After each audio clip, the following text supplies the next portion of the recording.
जय हिंद। आप देख रहे हैं डिफेंस ब्रीफ। आज के डिफेंस अपडेट कुछ इस प्रकार हैं।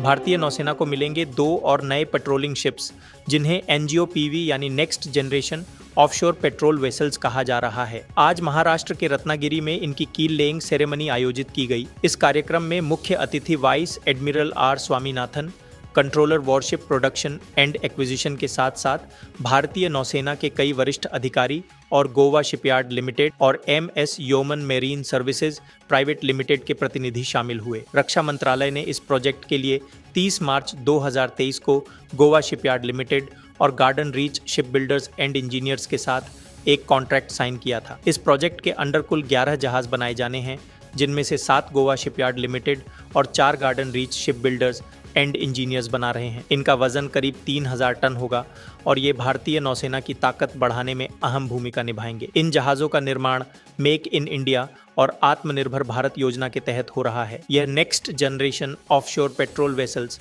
समुद्री सुरक्षा, तटीय निगरानी, बचाव अभियानों और एंटी पायरेसी ऑपरेशंस के लिए बनाए जा रहे हैं। दूसरे और तीसरे जहाज, जिन्हें अभी यार्ड 1281 और यार्ड 1282 कहा जा रहा है, के मेन हल ब्लॉक्स का निर्माण रत्नागिरी के Yeoman marine services private limited द्वारा किया जा रहा है। भारत और किर्गिस्तान के बीच जॉइंट स्पेशल फोर्सेज एक्सरसाइज खंजर धलास का समापन हो गया है। यह मिलिट्री एक्सरसाइज 10 से 23 मार्च 2025 तक किर्गिस्तान के टोकमक में चला, जिसमें दोनों देशों की स्पेशल फोर्सेज ने अपनी कॉम्बैट कैपेबिलिटीज को मजबूत किया। इस अभ्यास में आतंकवाद विरोधी अभियानों, high altitude warfare, urban combat और सटीक स्नाइपिंग जैसी तकनीकों पर ट्रेनिंग दी गई। इसका मकसद दोनों देशों की सेनाओं के बीच सहयोग और समन्वय को बेहतर बनाना था। खंजर डिजाइन ने भारत और किर्गिस्तान की सेनाओं के बीच मजबूत दोस्ती और सामरिक सहयोग को और आगे बढ़ाया है। यह साझेदारी आने वाले वर्षों में दोनों देशों की सुरक्षा और स्थिरता को और मजबूत करेगी।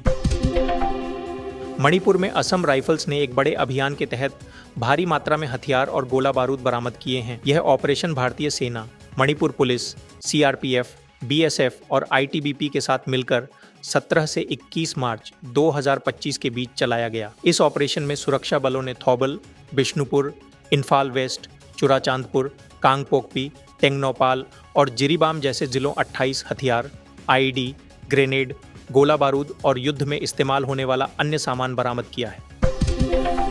इंडियन कोस्ट गार्ड के लिए 2 और मॉडर्न पेट्रोल शिप्स का कंस्ट्रक्शन शुरू हो गया है।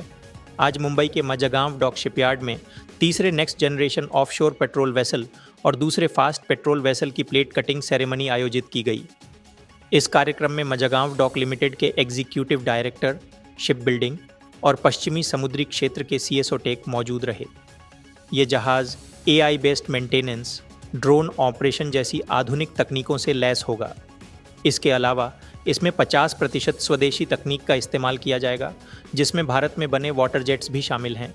इन जहाज़ों के निर्माण के लिए MDL को IDDM यानी इंडियन इंडिजेनसली डिज़ाइंड, डेवलप्ड और मैन्युफैक्चर्ड कैटेगरी के तहत 2684 करोड़ रुपए का कॉन्ट्रैक्ट दिया गया है। IDDM भारत की रक्षा खरीद प्रक्रिया में एक श्रेणी है, जो रक्षा निर्माण में भारत सरकार के आत्मनिर्भर भारत पहल को बढ़ावा देती है। इन जहाज़ों को MDL द्वारा स्वदेशी रूप से डिज़ाइन, विकसित और निर्मित किया जाएगा और अगले कुछ वर्षों में डिलीवर किया जाएगा। मेक इन इंडिया और आत्मनिर्भर भारत इनिशिएटिव्स के तहत यह प्रोजेक्ट समुद्री सुरक्षा को और मजबूत करेगा। भारतीय तटरक्षक बल के बेड़े में यह नए पेट्रोल शिप जल्द शामिल होगा, जो कोस्टल सिक्योरिटी, निगरानी और आपदा प्रबंधन में अहम भूमिका निभाएंगे। इसी तरह की डिफेंस न्यूज़ के लिए हमारे चैनल को सब्सक्राइब ज़रूर करें